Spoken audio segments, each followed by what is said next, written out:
Engine number 9. When it's ready, it will shine. Engine number 9. Then we will ride on the Mumbai line. இது கொஞ்சம் கஷ்டமான பாட்டா தான் இருக்கு பாப்பு. ஆமா, இன்னைக்கு மிஸ் வேற இது படிச்சுட்டு வர சொல்லிட்டாங்க. ஆமா, இன்ஜின் நம்பர் 9 அப்படின்ட்டு.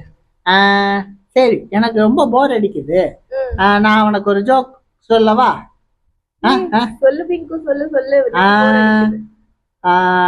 சாப்பிட முடியாத கனி எது? சாப்பிட முடியாத கனியா? ஆமா, நல்லா யோசிச்சு சொல்லு பாப்போம். திங்க். மாங்கனி. மாங்கனியா? மாங்கனி தான் சாப்பிடலாமே, மேங்கோ. கொய்யாப்பழம். கொய்யாப்பழமும் சாப்பிடலாமே, சாப்பிடவே முடியாது. ஐயோ, எனக்கு தெரியல பிங்கு, நீ நான் சொல்லவா? சாப்பிட முடியாத கனி பால்கனி.